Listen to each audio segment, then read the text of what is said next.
ባለፈው ዓመት ብቻ ከ1.5 ሚሊዮን በላይ ሰዎች እንዴት ወደ ካናዳ መሄድ ይችላሉ ሲሉ ጎግልን ጠይቀዋል።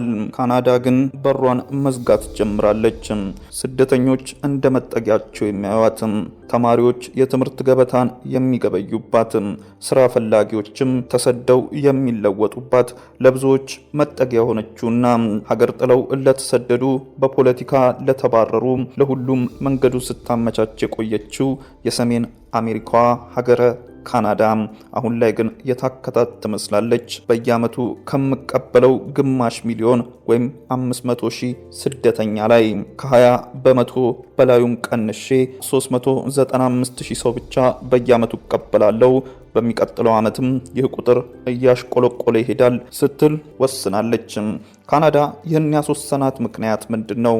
ከ50 ዓመት በላይ ስትከተለው የነበረውን ይህንን ፖሊሲዋን እንድትቀይርና የእንግዳ ተቀባይነት ባህሏን ገሸሽ አድርጋ እንድትተው ያስገደዷት ምክንያቶች ምንድናቸው? ይህ ካናዳ ያስተላለፈችው አዲስ ውሳኔ ማንን ሊጎዳ ይችላል? ማንስ ይጠቀምበታል? አሁን ላይ ወደ ካናዳ ለመሻገር ስንቅ እየቋጠሩ ያሉስ እጣ ፈንታቸው ምን ይሆናል? የሚሉና ከዚህ ጋር የተያያዙ መረጃዎችን በዛሬው የሰሞኑን ኢትዮጵያ ኬሎ ሚዲያ ፕሮግራማችን ይዤላችሁ ልቀርብ ተሰናድቻለሁ። ከፕሮግራሙ ጋር አብሬያችሁ ቆይታ የማደርገው እኔ አብዲስ አደፋር ነኝ። መልካም ቆይታ።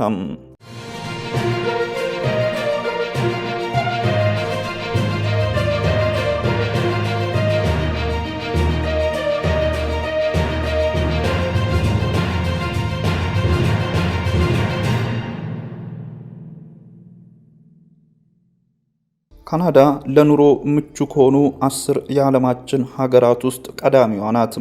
ብዙዎችም ሊጠጉባት ይመኟታል።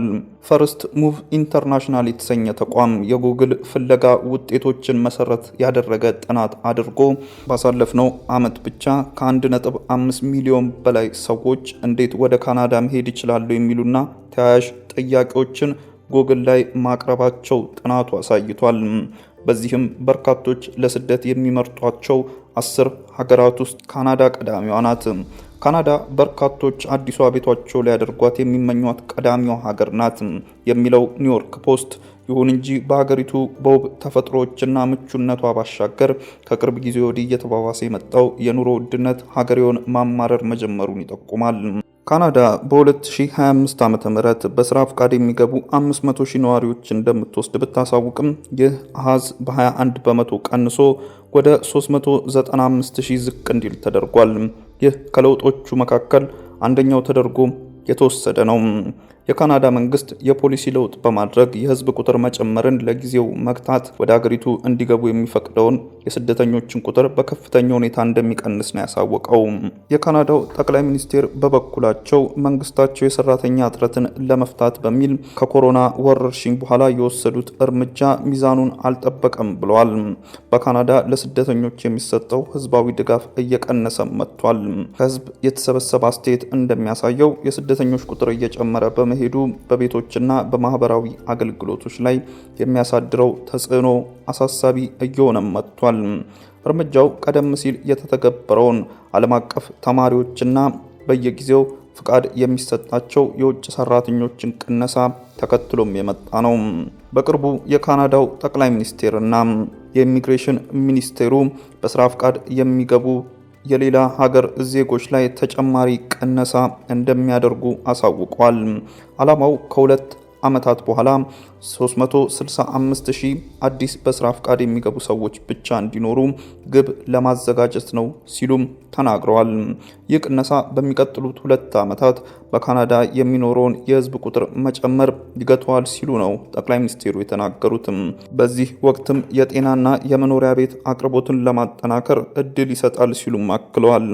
ወደ ካናዳ በጊዜያዊነት ለትምህርትና በትምህርት እድል የሚገቡ ነገር ግን ትምህርታቸውን ከጨረሱ በኋላ ሀገሪቷን ለቀው ወደ ሀገራቸው ከመመለስ ይልቅ እዛው በህገወጥ ሁኔታ የሚቆዩና እዛው የሚቀሩ ዜጎች ሀገሪቷን እና ዜጎቹን ወዳልተፈለገ የህዝብ ቁጥር መጨመርና እንዲሁም የሚከራይ ቤት አለመገኘት፣ የቤት ክራይ መወደድ፣ የስራ አጥነት እንዲበራከት እንዳደረገው ብዙ አካባቢው ላይ የሚገኙ አስተያየት ሰጪዎች ሲናገሩ ይደመጣሉ።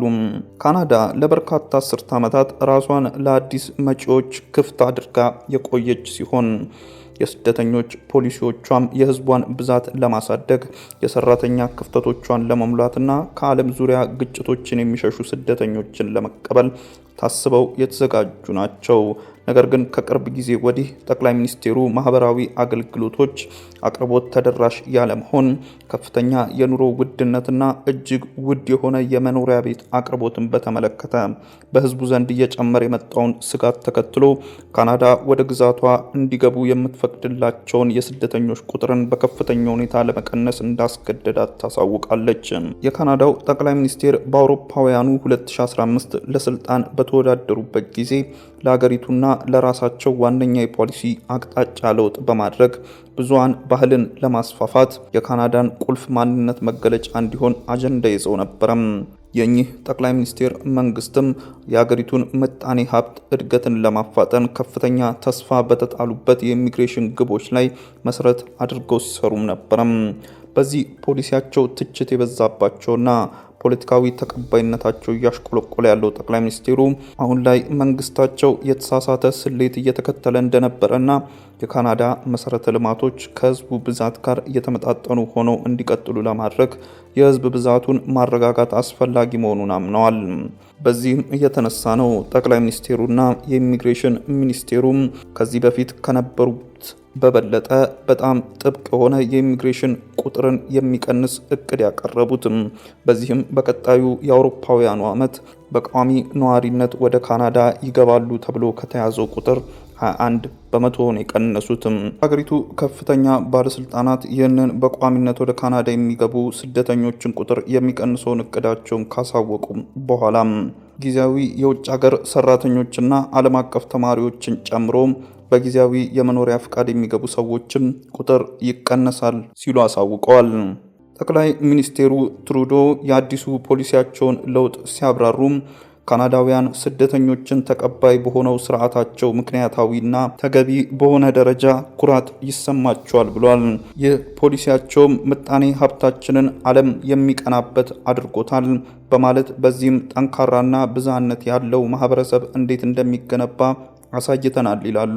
ነገር ግን ከኮሮና ወረርሽኝ በኋላ የሰራተኛ እጥረትን ለማቃለል በርካታ ጊዜያዊ ነዋሪዎችን ሀገሪቱ ስትቀበል መንግስታቸው ሚዛኑን በትክክል አልጠበቀም ነበር ሲሉም አምነዋል። ስለዚህም አሁን የካናዳ ኢሚግሬሽን ስርዓትን ማረጋጋት ያስፈልጋል ብለዋል።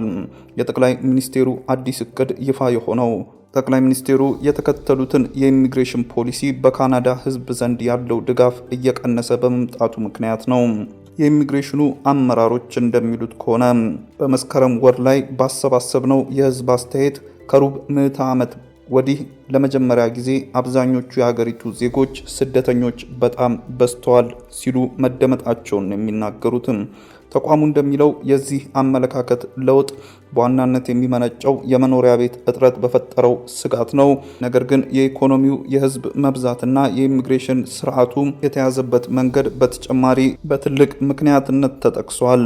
ካናዳ በሌሎች ሀገሮች እንደሚያጋጥመው አይነት ከቁጥጥር ውጭ የሆነ ድንበር ተሻግሮ የሚመጡ እንዲሁም በእግርና በተለያዩ መልኮች የሚገቡ ስደተኞች አይደለም የፈተኗት። ለዚህም መልክዓ ምድራዊ አቀማመጧ ጠቅሟታል። በሶስት ውቅያኖሶችና በደቡብ በኩል በአሜሪካ መከበቧ እንዲሁም የኢሚግሬሽን ስርዓቷ ክፍትና በአግባቡ የተያዘ ነው ተብሎ በህዝቡ ይታመን ስለነበረም ነው። ነገር ግን ይህ አዎንታዊ አመለካከት ባለፉት ጥቂት ዓመታት ተቀይሯል እየተባለ ይተቻል። ለዚህም አንዱ ምክንያት ደግሞ ታይቶ በማይታወቅ ሁኔታ ያሻቀበው በጊዜያዊነት ወደ ካናዳ የሚመጡ ሰዎች ቁጥር መጨመሩም ነው። ከ2022 እስከ 2023 ባለው ጊዜ የዓለም አቀፍ ተማሪዎች ቁጥር በ30 በመቶ ገደማ ማደጉን የካናዳ ዓለም አቀፍ ትምህርት ቢሮ ያሳውቃል። ይህ በእንዲህ እንዳለ ባለፉት 5 ዓመታት በካናዳ የሚገኙ ጊዜያዊ የውጭ ሰራተኞች ቁጥርም በእጥፍ መጨመሩም የመንግስት መረጃዎች ያሳያሉ።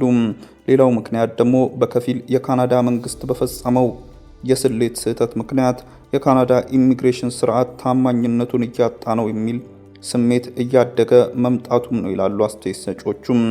በአውሮፓውያኑ 2016 ካናዳ ከሜክሲኮ ለሚመጡ ቱሪስቶች የቪዛ መስፈርቶችን ካስወገደች በኋላ የጥገኝነት ጠያቂዎች ቁጥርም አሻቅቧል። በዚህም ምክንያት ካናዳ ካለፈው ጥር ወር ወዲህ የቪዛ ገደቦችን መልሳ ተግባራዊ ለማድረግም ተገዳለች። ባለስልጣናቱ እንደሚሉት እነዚህና ሌሎች ተጨማሪ አስገዳጅ ምክንያቶችም ለዚህ ውሳኔ እንድንደርስ አስገድዶናል ይላሉ።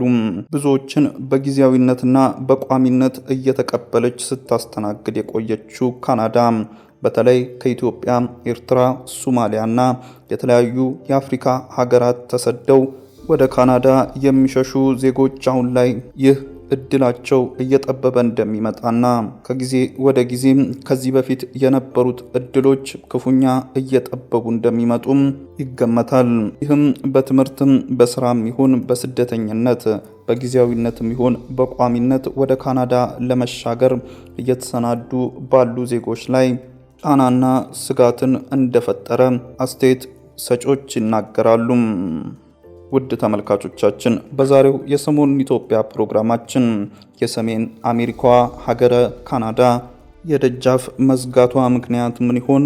የምትቀበላቸውን ስደተኞች ለመቀነስስ ያስገደዳት ምንድነው የሚለውን እንዲህ በሰሞኑን ኢትዮጵያ ኬሎ ሚዲያ ፕሮግራማችን ላይ አሰናድቼ ይዤላችሁ ቀርቤ ነበረ። ከፕሮግራሙ ጋር አብሬያችሁ ቆይታ ያደረኩት እኔ አብዲስ አደፋር ነበርኩ። ከሌሎች የኬሎ ሚዲያ ፕሮግራሞች ጋር መልካም ቆይታ።